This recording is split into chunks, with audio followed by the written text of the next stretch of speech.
Hey, we're here with another episode of RevivalCast. It's episode 25. I've got Cheshire with me, and I think Say got kidnapped from some game or something somewhere. Do you know, Cheshire, where Sale is? Sale? Oh, Yeah. supposedly his evil twin is trying to kill him with biological warfare. He is, Oh, uh, dysentery. That's what the deal yeah. is. Okay. Gotcha. Um, cool. So we're going to talk about Planeswalking, the new blog that came out, and probably delve in a little bit into some of the topics in the forums that were hot, like guilds. Anything cool? Well, one thing cool happened in IRC, but I'm not going to talk about the cool thing that happened in IRC. What happens in IRC is supposed to stay. Some things apparently, but other than the thing that we can't talk about, any other thing happened at IRC that was interesting? Out of IRC, well, uh, people have begun talking about what makes them fearful again. We got About the game, or oh, just in terms of horror in general? in horror in general, but they are asking if this stuff will appear in game, particularly if giant spiders will be in game. I'm also not a big fan of spiders, but I mean, it's a horror theme. This is a horror themed game. It makes sense to be there, even if I might start throwing beer bottles at my computer screen in utter terror. Uh, Yeah, there is a giant spider thread in the forums too. I didn't read that one yet, I don't think. Um, Blood Dragon asks if I've been in IRC. I've been in IRC like February and March a little bit, but generally too into other multitasking stuff to really have IRC going. I don't know what I would do if I had IRC going. I think that would be one extra thing that I couldn't just handle. Because I'm in the forums constantly already as it is. Um, but I played last night. I was playing Sword Coast Legends with some of the Theory Forge guys, and it was cool in the sense of seeing some monsters that you would expect from D&D classic monsters. There was some oozes and um, cubes, but there were also phase spiders, which was pretty cool. Not just spiders, but specifically phase spiders as well. phase Uh, yeah, spiders. yeah, they go in and out of phase. Giant spiders that phase in and out of reality and teleport around you. Um, Ew. so it was creepy, but kind of fun. Um, That is terrifying. and I guess we'll get some of Uh, that in revival as we start seeing deep ones and some of the classic Cthulhu mythos um, monsters that we might recognize. Um, cool. So you were pretty keen on. You were looking forward to the Planeswalking blog. Did they answer stuff that you were hoping? Did you um, get details on stuff that you were hoping to get details on? the like Yeah, it was pretty interesting seeing them describe the Hall of Doors in more detail. Hmm. Um, it's not just a hallway. There's all sorts of stuff in there, but yeah, it's mostly just pathways, staircases, doors, and it's just a labyrinth of who knows where you'll end up. And apparently, some of the doors phase in and out because at the end of the blog there they described she noticed one of the doors was about to shut for good, so she dove through it to get away from the horrible tentacly teeth thing that she ran into and was holding hands with for a moment there. Gross. Yeah, Ah, I go ahead. wonder. I wonder how what our landmarks will be, so that we'll recognize those Yeah, doorways that are going to close. yeah. Um, She did mention that she was familiar with that area too in the blog, so yeah, there's got to be some way to tell. yeah. Well, it helped if it's not just a hallway of doors. And I guess you could put nameplates or labels on top of the doorway, so you'd know if you're two doors to go two doors down from. That would be funny. Just leave like chalk Um, markings everywhere. well, I'm actually kind of hoping we could do stuff like that. And I forget what the name of it is off the top of my head. But the hobos used to use the symbology to mark, nice people live here, or you can get food here, don't stay here. Um, I'm hoping we get to chalk up some stuff if we have symbology. I hope that's one of the languages, I guess, or the runes that we're able to adopt. Um, but what else? Uh, What were you real? Because you were really looking forward to planeswalking. Is it just that you like planeswalking in general, or was there something really specific you were hoping to hear about?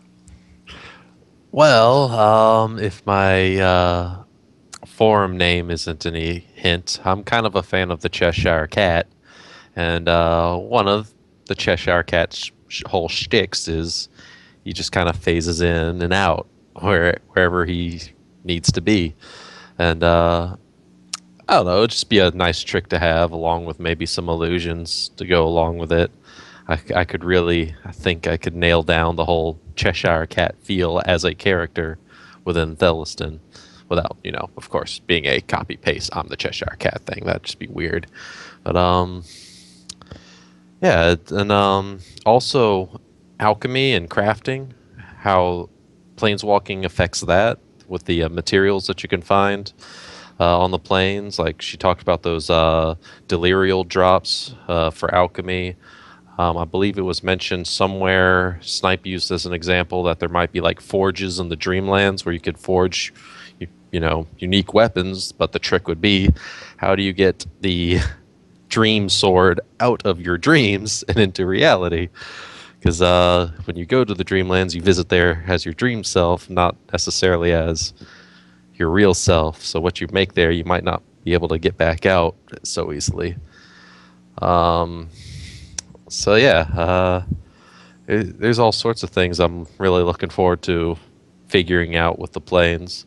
I think I could probably get a pretty good business going as a material gatherer from the planes as a planeswalker.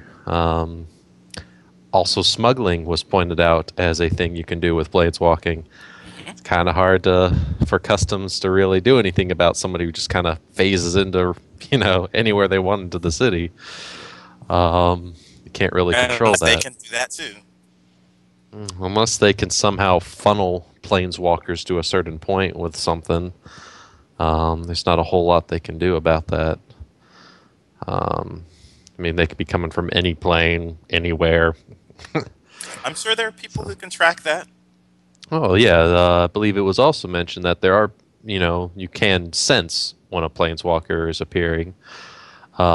It's just whether you can get to them before they move on in time would be the challenge for customs in that case. It's like, oh, we know there's a planeswalker appearing in this district of the city, probably in this alley. Let's go there. But are we going to get there before that person leaves the alley and moves on with whatever goods they might have? That'd be the trick there, I guess. Yeah, all sorts of neat things to think Yeah, and about. did we get a? I can't remember if we got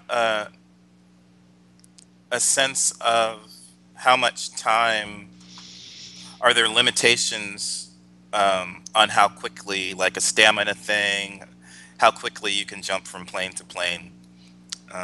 I guess it depends partially on what mechanisms you're using, and if you run out of Keter salts, like if you need to stay asleep for the Dreamlands, then that might be a limitation. But Was mentioned that your own personal mana is one limitation because it takes a while for you to, you know, recharge that.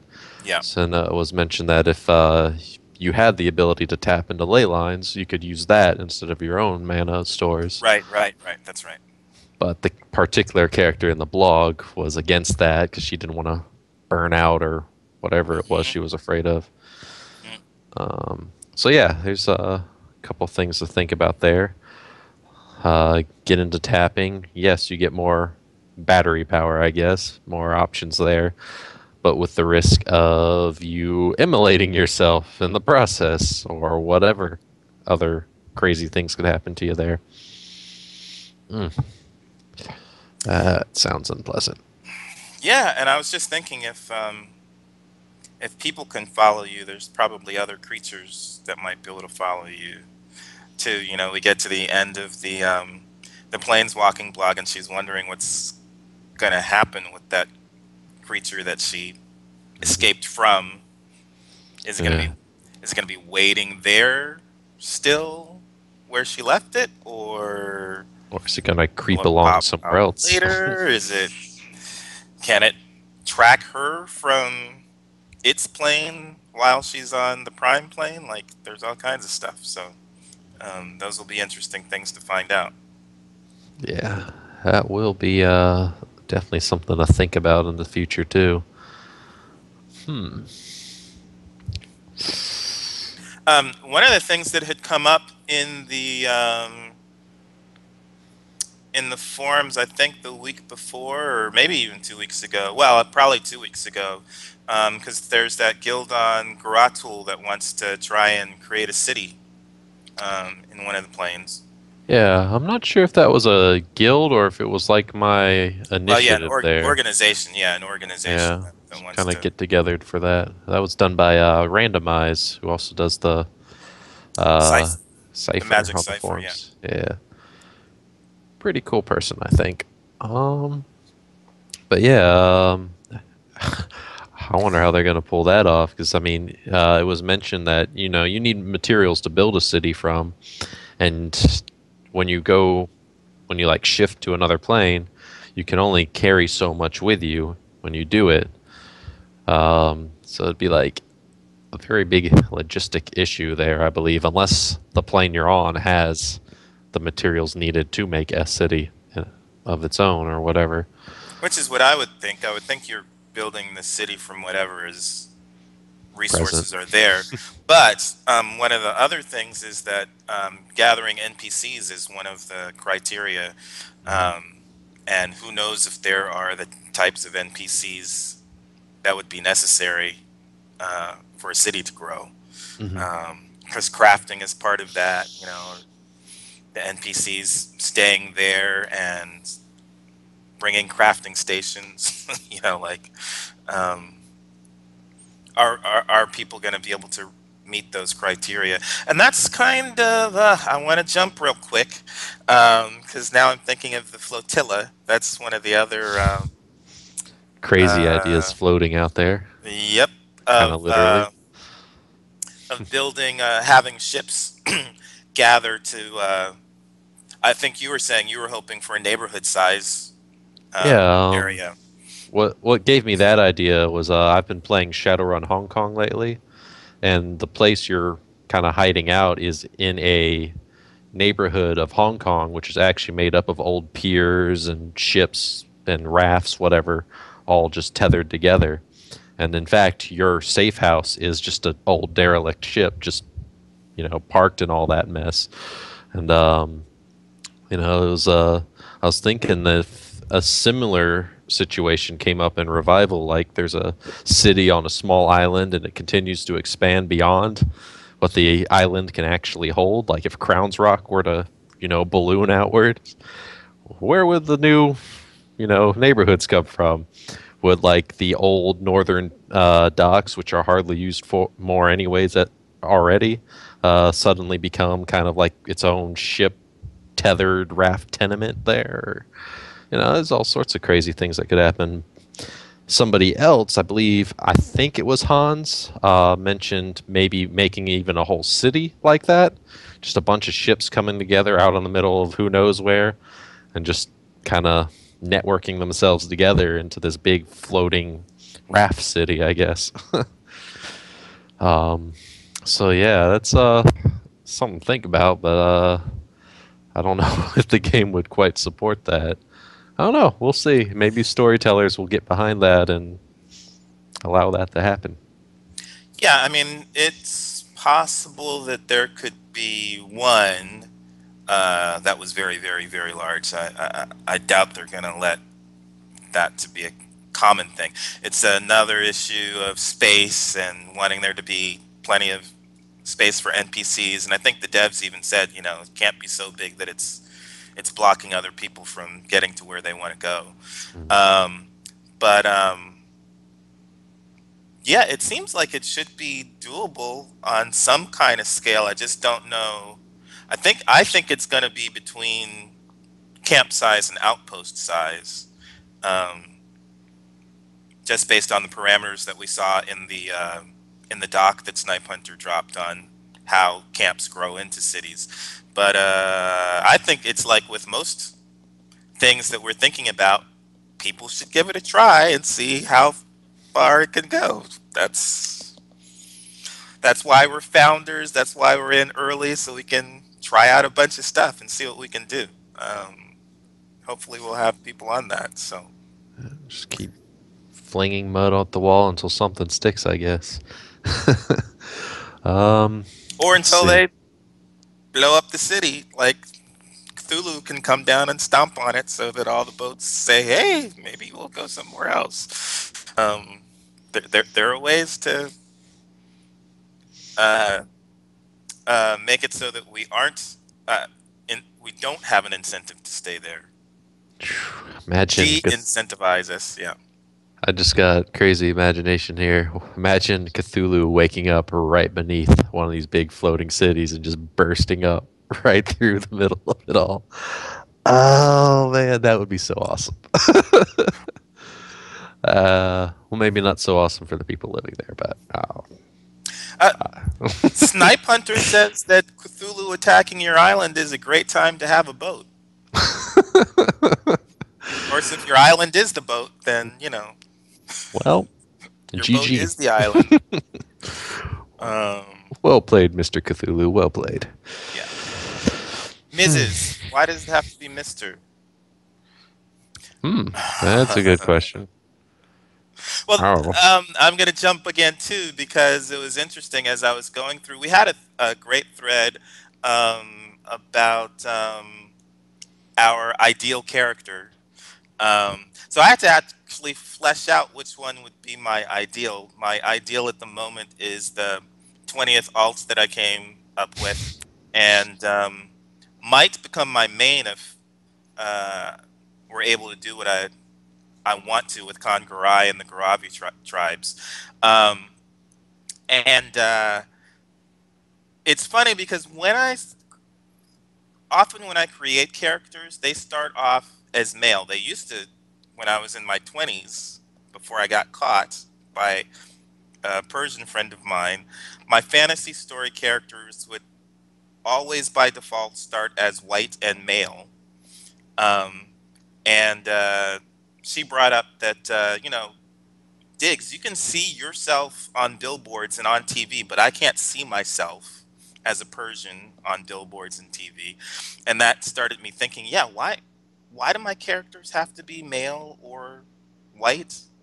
Just because they're the protagonist and I'm used to that. They can be from any culture, any ethnicity.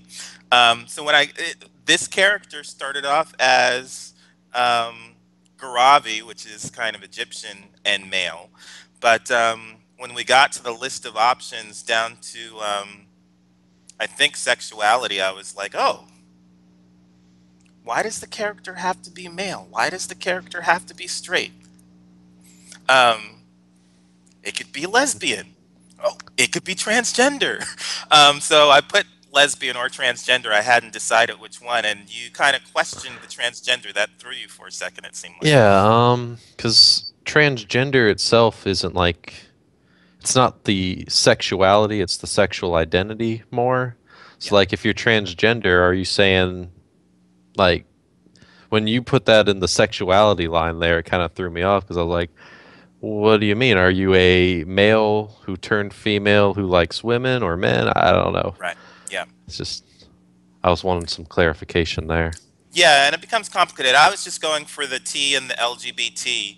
Um, And as I thought about it more, um, I think I was going for the main, because there were some interesting, thought-provoking questions about what you would want for your character. One of them was, will your character be living with someone? Um, that's my 21st alt.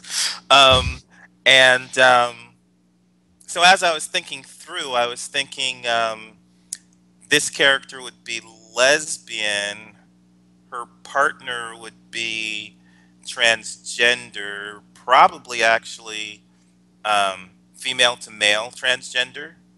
Um, but I think the interesting thing for me there is I think physically what this character, Old Crow, is interested in is physically attracted to the female body parts, Hmm. um, and then doesn't really care about the gender role identity. Okay. Um, but that was those are interesting things to think through because we're so used to those things being in sync with each other. Um, and coming to find out as we explore all those things that they aren't necessarily all in sync, and there are people who don't care if they're all in sync, and that's all cool. Yeah, there's a lot of interesting character combinations when it comes out there to when it comes to like the transgender th- theme. I Hmm. mean, Hmm.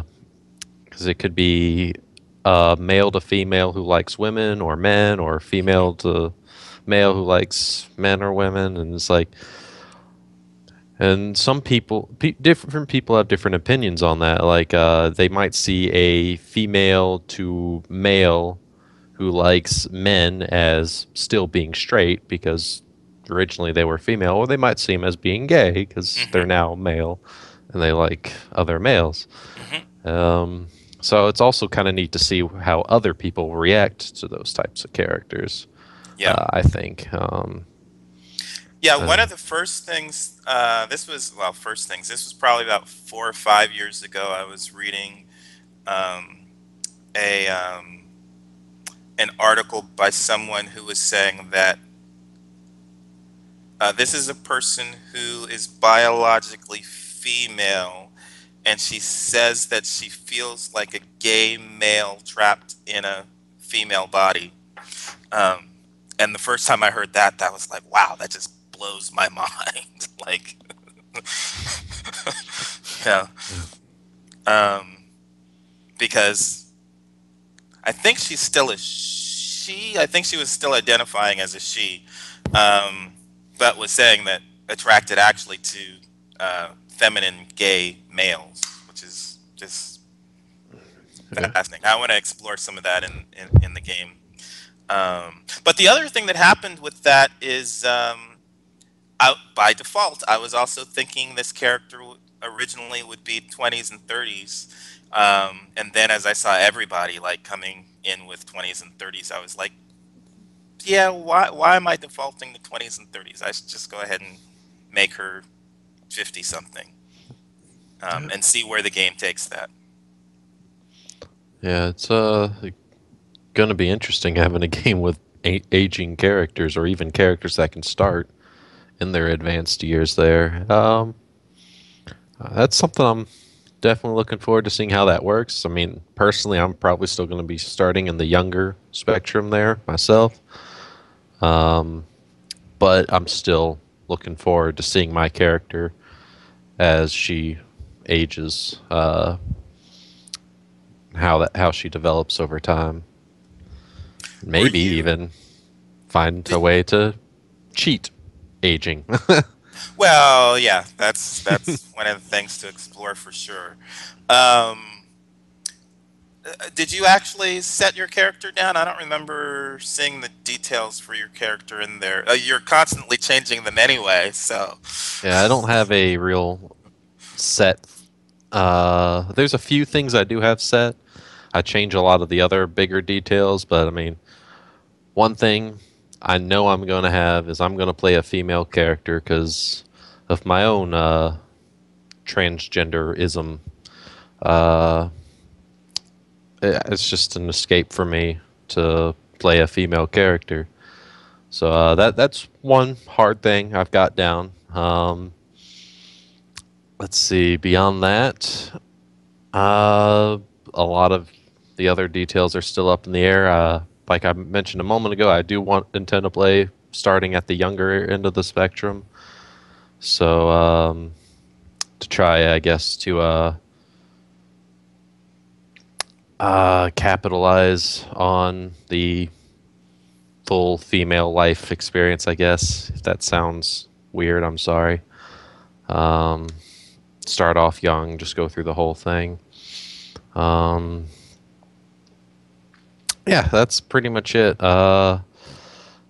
Um, Did you see anything in the Planeswalking blog in terms of the different ways to move through? So had your character? Because I thought your character would be dabbling a little bit with magic, and you're so excited about Planeswalking in general. I would assume she would try to dabble somewhat in Planeswalking.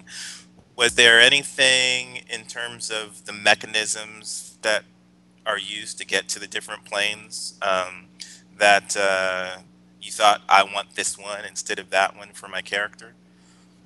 I'm definitely interested in the more simple art of shifting, but I do see value in also learning the portaling mechanic as well. Opening up portals to allow for you know larger groups of people and stuff to pass through. Especially if I do go along with my friend Ark, who's sometimes on the forums and get involved in what he plans on doing, smuggling mostly. I think that would definitely be a useful trick to have up my sleeve for that line of work there. Um, yeah, that's kind of my thoughts there on that. Hmm. Um, you had a question for the devs, and it was something about um, being able to shift other people. Oh yes, that's right.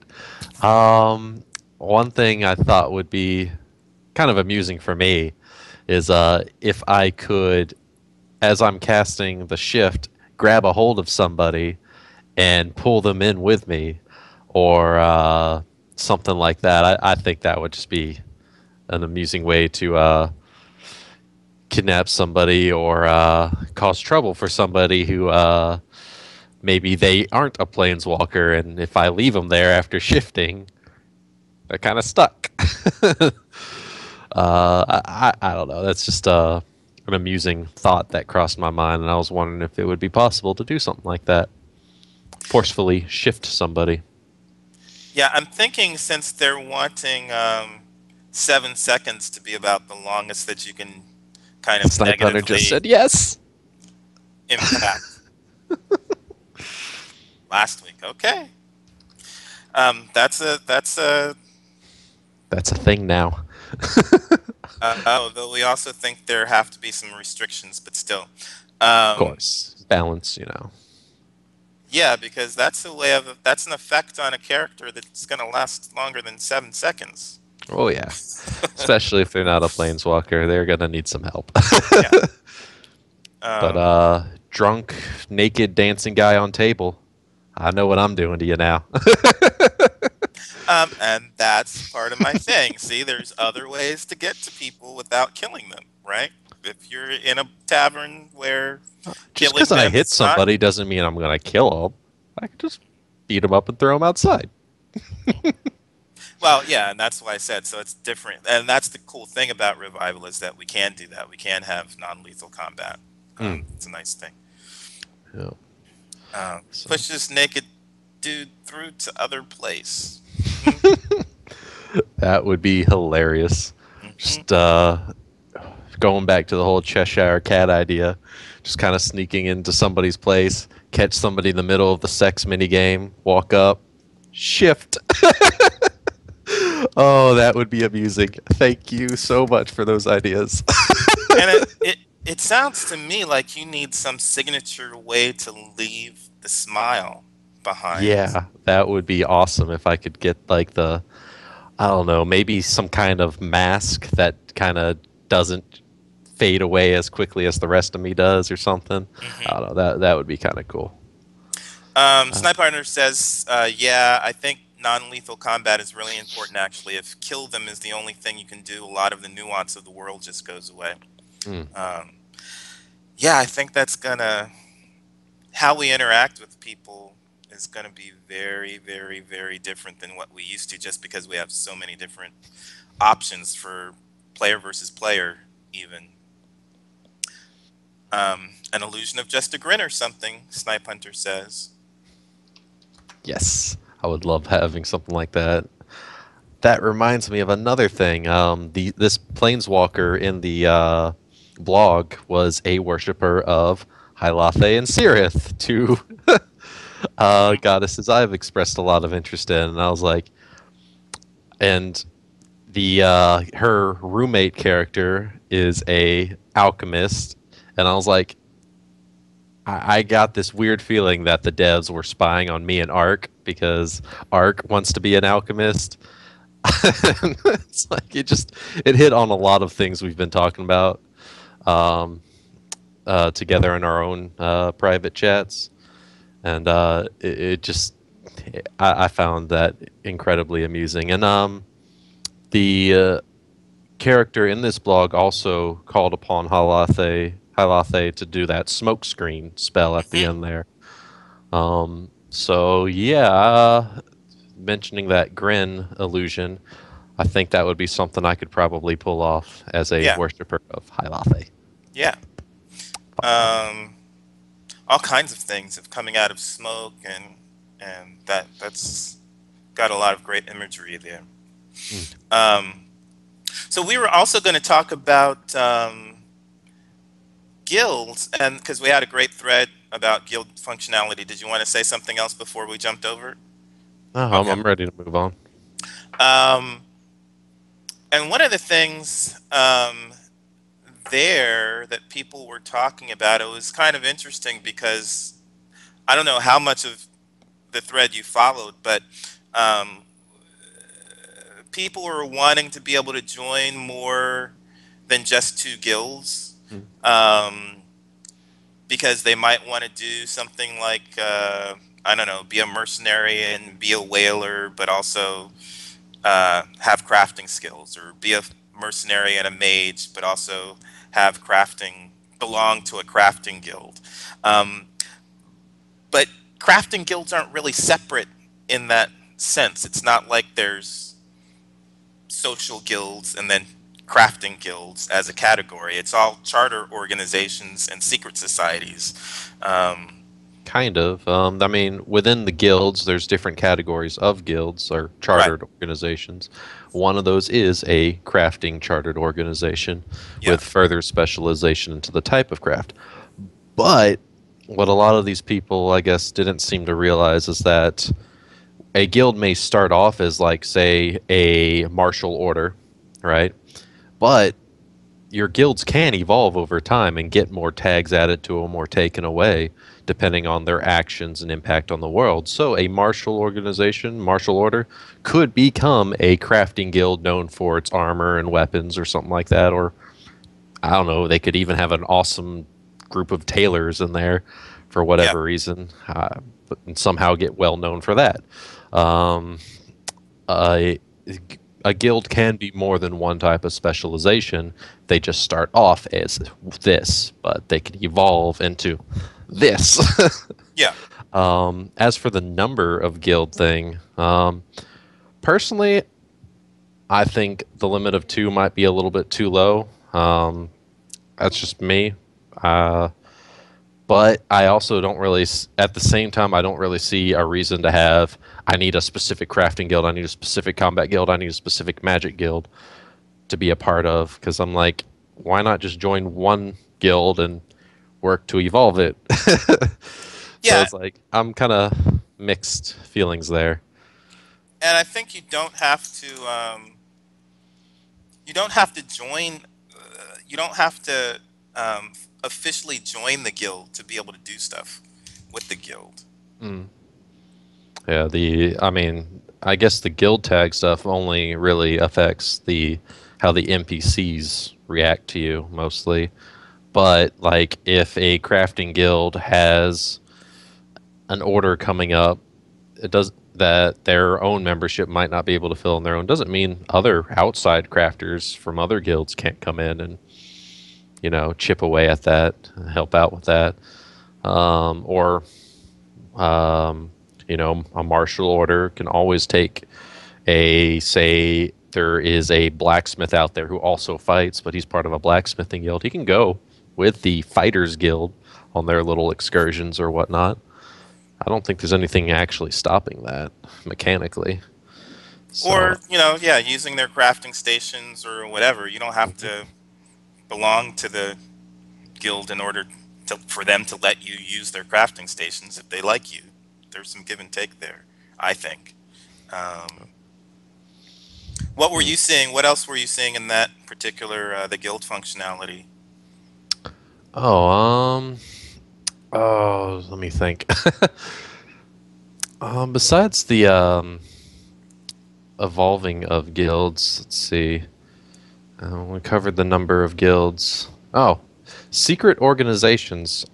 Would do those have specializations? I haven't actually seen a list of what those specializations are, or if there even is that they I have think specializations it's like the chartered I organizations think do. it's the same thing. One of the major differences is that they aren't tied into the politics Hmm. and the rules for associating with them. So this because they aren't really associated with the city, there aren't the same kind of responsibilities and expectations from the city itself, um, because they might not even know that they exist. But you can have the same foci,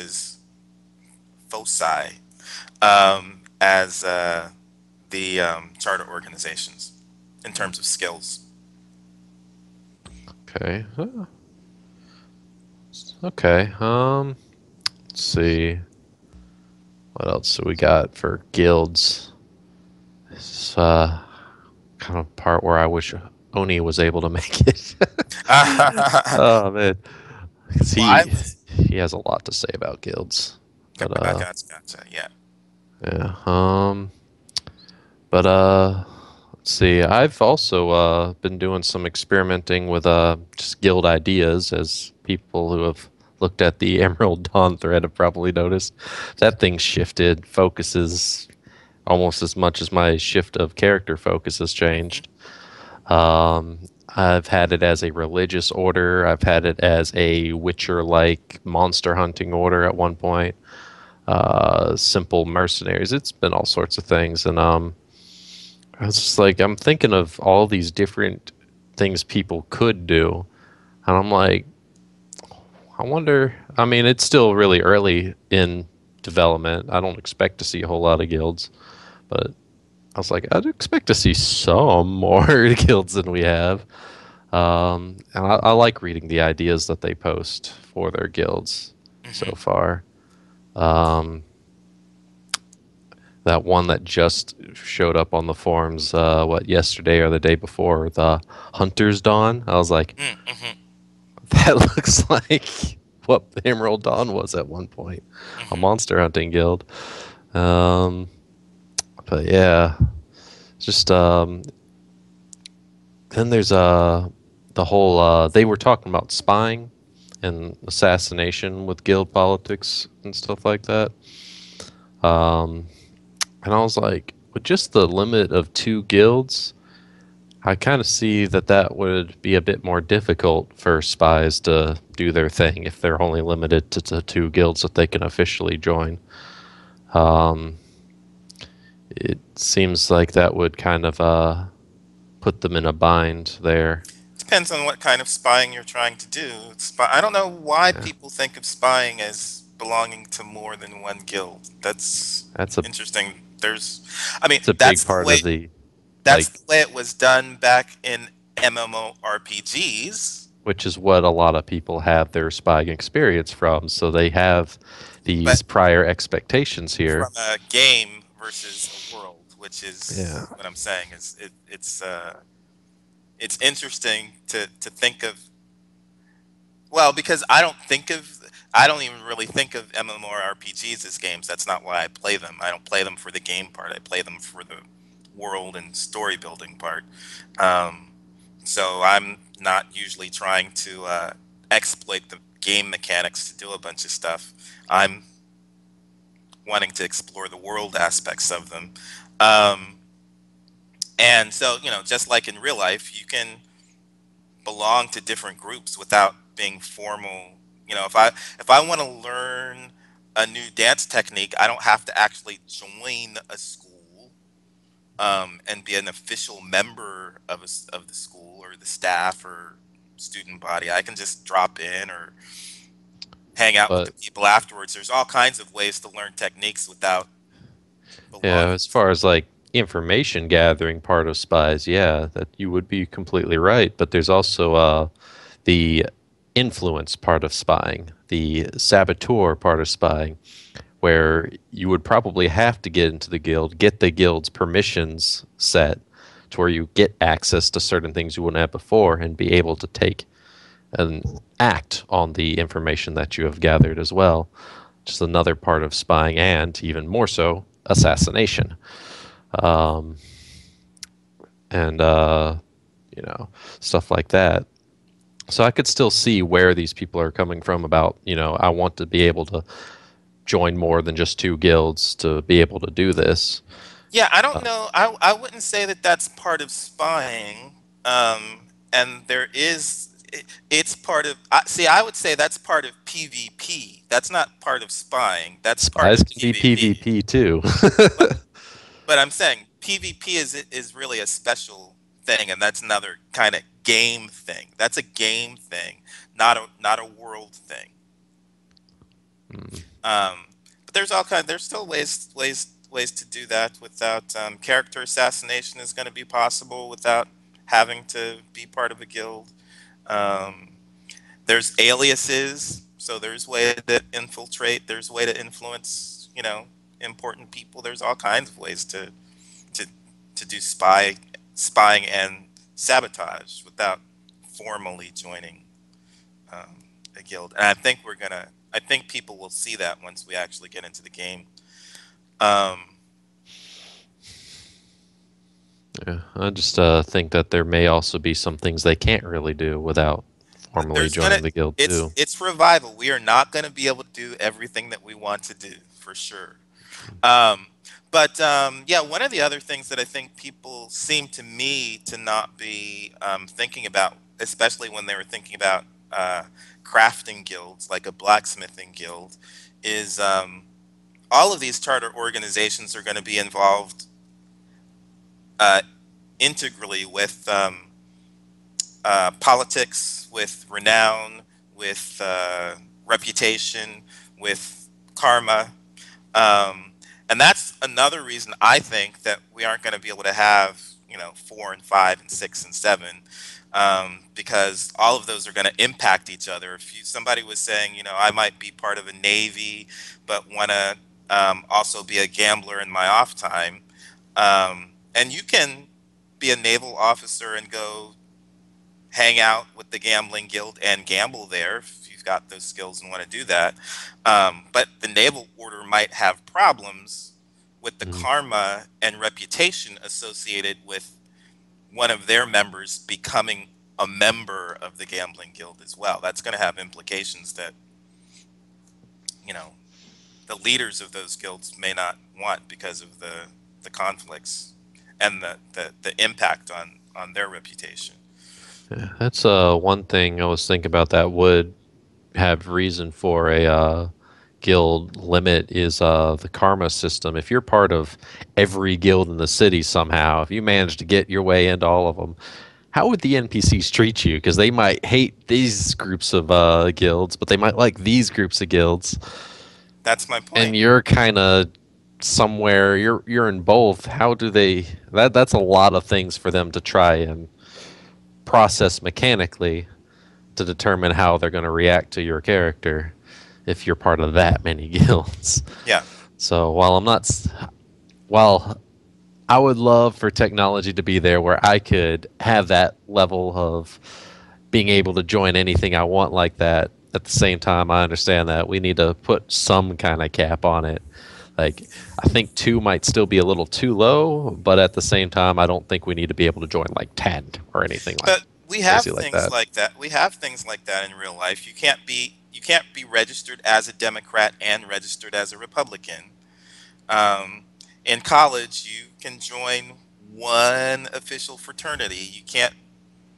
I, I could not be both a Alpha Phi Alpha and a Sigma Kappa Phi. I I can only be one or the other.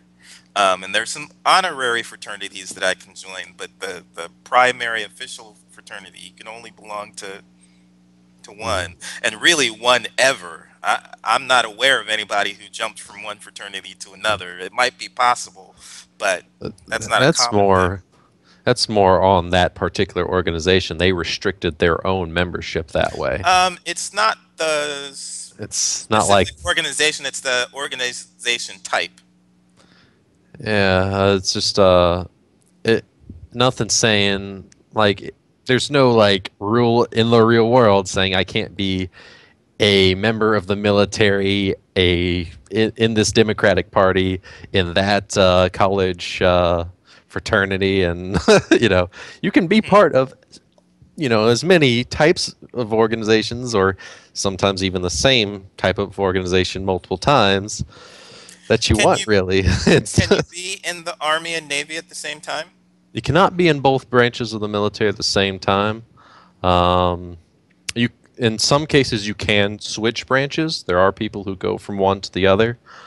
Um, and there's different restrictions regarding that too. Like the Air Force does not accept anybody from any other branch. Hmm.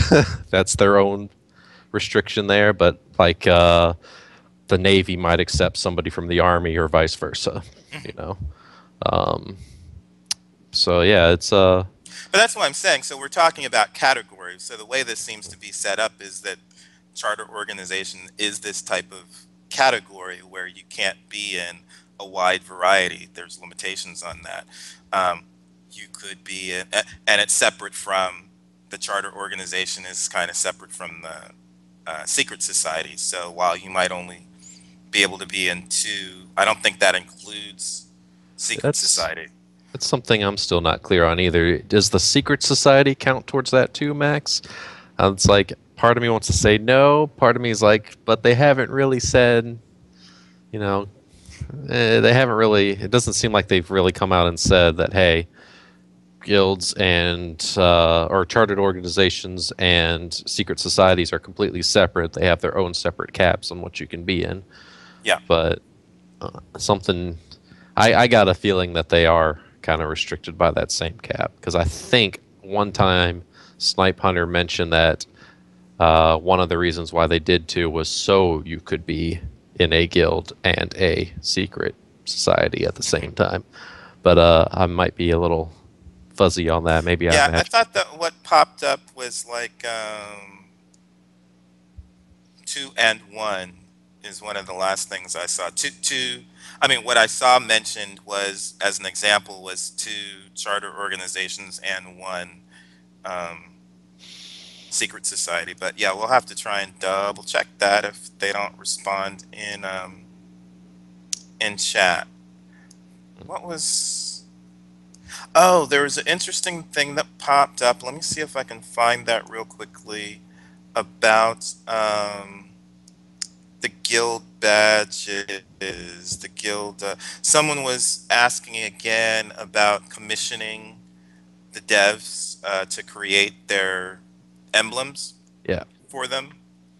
Um, and I think Snipe Hunter responded this morning that's possible, but probably going to be rare, and people might not want to think about how much money it's going to cost to commission that art. But it's possible. And one of the cool things that they said, I guess there was a specific example, and Snipe Hunter was saying with that particular one, what they might do is segment that into parts, into modular parts, Hmm. where the people that commissioned it would have access to that specific combination. But once they ensured that that one guild did have that specific combination, they could split those elements up so that Hmm. other people could use them elsewhere. I guess one of the things they want to make sure that their time is used effectively, Oh and the yeah, the resources that they apply. commissioned artwork is very time consuming. I've got a lot of friends who do commission artwork, and probably the most time consuming part about it is, getting the uh, customer, the one who is ordering this, to tell you what exactly they want. They'll describe something. Usually it's really vague. So you work with that. You come up with, this is my rough draft. What do you think? And like, no, no, that's not what I wanted at all. They're like, change this, and that. And it's like, okay, you go make those changes. Like, actually, now that I think about it, maybe it'll look better with this, and this. It takes months sometimes to get the customer satisfied. And some of them just can't be satisfied. There are people out there that, I mean, they'll pay a commissioned artist like $300 to do this picture, and they'll be like, "No, I don't want to pay for it," even though you just spent like 8 months working on it, because they can't be pleased. Hmm. It's just, I could see that being a very, very, very rough experience for the revival artists there at Hmm. Ilphonic, um, if they did allow for us to commission for specific artwork like that. So, I mean, the Monster X Hunter example they used, I mean, yeah, that's specific. He says he specifically wants the Monster X Hunter logo as his guild logo. It was like, and it fits the rule of world, I guess, roughly. It looks like something you might find in medieval ages. So, yeah, maybe there's something like that, but I don't know. We'll see. Hmm. So we have a couple of questions. Our first question is from Mother Rabbit. This is coming from chat, by the way. Mhm. Um, will I be able to survive, say, as a mute farmer that only interacts when needed, or will I really want to join a guild to function within the world? Which is interesting, and I'm not sure how those two are related. I think I understand.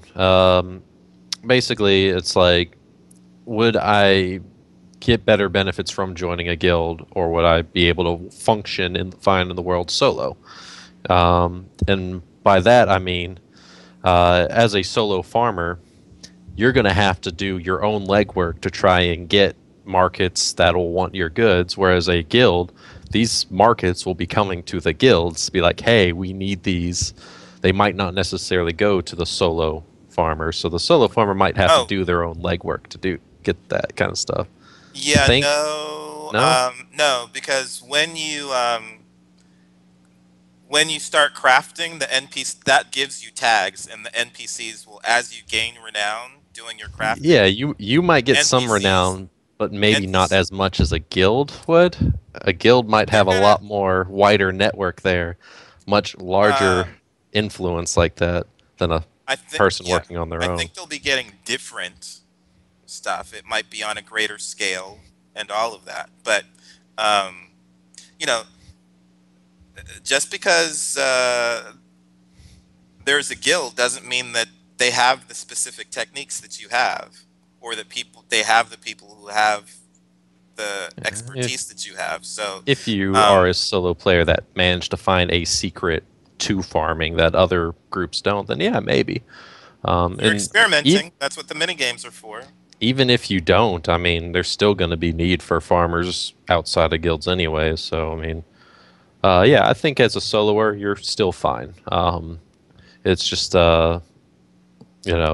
you're just going to need to do more of the legwork yourself rather than Well, relying on a again, group's if network. if you do stuff, the NPCs will start coming to you because you're building tags. It'll be slower though, a lot slower. You're Does one person who knows this one technique. It'll trickle out from you. NPCs will hear about it. If a group picks up this technique, that's a lot more nodes to but spread that's out from. so. I think That's what actually happens there is that as more people find out, that's what's going to be pushing you to join a guild because you aren't going to be able to fulfill all those contracts. Hmm. You know, Uh, yeah, it, it if if you you want do it, to. more people will Yeah. come.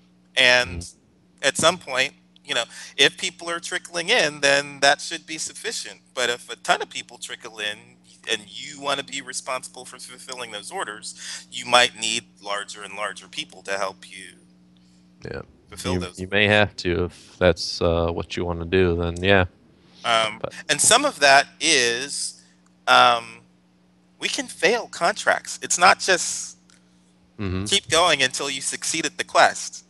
hmm Um, like you might not succeed at your contract, and that's going to impact how people respond to you. So, yeah, I think old example they used of how like time affects quest and contracts and stuff. An old example they used one time was a rumor of a guy who's sleepwalking out in the middle of the night. He leaves his house, sleepwalks through the city.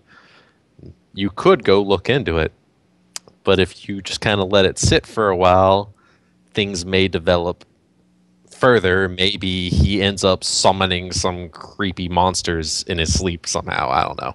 Or maybe he ends up getting killed by something. Now, what do you have to look into? Um, yeah, it's just even the contracts, hey, you got hired to get this done, but maybe somebody else more convenient came along and got it done before you, or maybe they needed something for a festival, but now the festival's over. They never got what they needed. Now they don't even want it. So yeah. you're too late. So there's all sorts of things. Time moves on, things evolve, other people's interactions, both PC and NPC, can cause things to progress past Or what you're bandits up might to. steal your stuff before it gets to them. So, That too. Yeah. um, Snipe Hunter says he thinks we're both right. Propagation will happen faster and all that stuff. And the example given is a farmer gets famous for her prized pumpkins. The demand gets too high, so she joins a guild and shares her technique, which in turn spreads word of the amazing pumpkins and raises demand. Yeah. Mhm. Um, well, I think it's as normal as that we typically kind of agree and we focus on where we don't. Um, but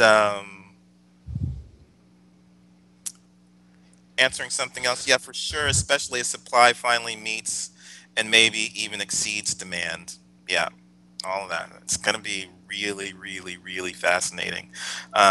And again, kind of like you were intimating the PvP of the rivalry of different people trying to do the Mhm. same stuff for the same festival or compete for whose stuff will be um, displayed at the festival, all that kind of stuff.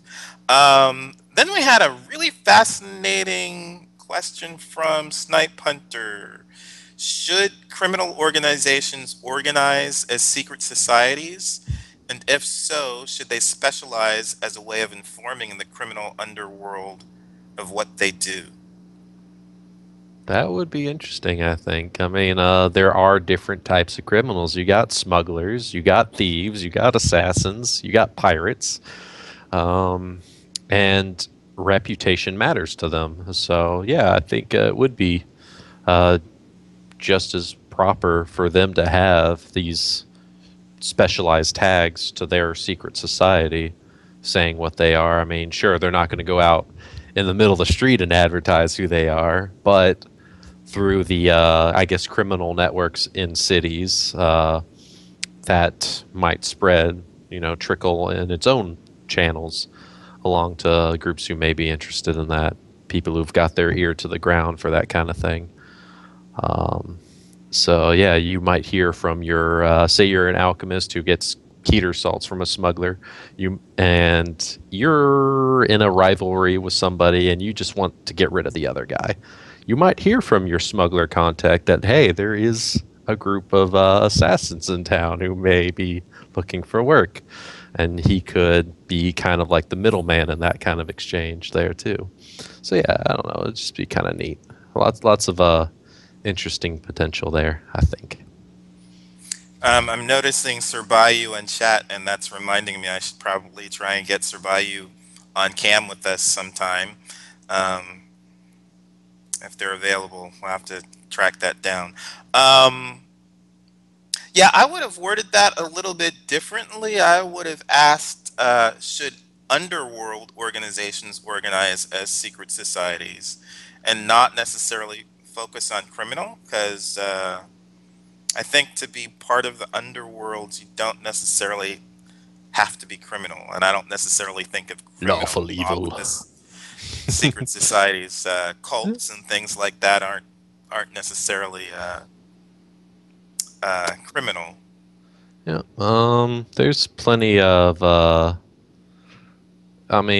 yeah, there could definitely be like a political organization out there who secretly deals with, actual criminals.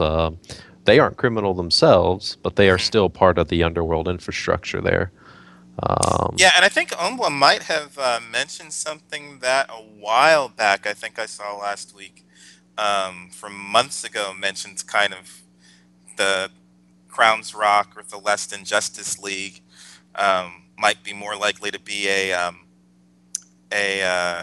secret society than an open chartered organization. yeah. So, Oh yeah, like a vigilante group. Yeah, hmm that could definitely be a thing that would probably fit more with the. I mean, because the chartered organizations they're tied to the city politics, and if you're a vigilante, you're kind of going against the city's laws and its hmm own way of handling justice. So yeah, a vigilante group definitely would probably be yeah, definitely a not so secret society, but they um, still might be very secret. yeah. But It could be yeah. the Authority versus the Justice League, right? I Mm, don't know if you've read the Authority, but they're very different than well, all of the characters are based on the Justice League, but mm. they end up actually destroying the world, basically. Oh, ouch. Yeah, it's kind of like Batman versus Commissioner Gordon. Sometimes they come to a head between law and vigilante justice too. So Did yeah, anybody watch Gotham? I First haven't. episode of Gotham was this past week, I think. I might have gotten to see it early, but I saw it last week. It's very interesting. Commissioner Gordon. Um, Okay, I think that about wraps it up. Surbayu, if you are still around, I'm going to contact you in the forums and see if you want to join us sometime on RevivalCast. And I forgot to check to see what next week's blog is supposed to be. Do you remember, Oh, Cheshire? I don't remember actually. I can look that up real quick though. Oh, it's Uh, stealth. I did see one. stealth. Yes, that's right. Stealth. Stealth mechanics from Kedron, was it? I want to say. Yes. Yes. Kedron's take. Yeah. Yeah. Stealth gameplay. That's gonna be good. Me and Ark definitely will be reading up on that one when it comes out. Yep. Uh, I've always loved stealth mechanics. Uh, um, guess anything else? Nope. I think that's it. Thanks for joining us, and we will probably see you hopefully next week. Have fun. Bye bye.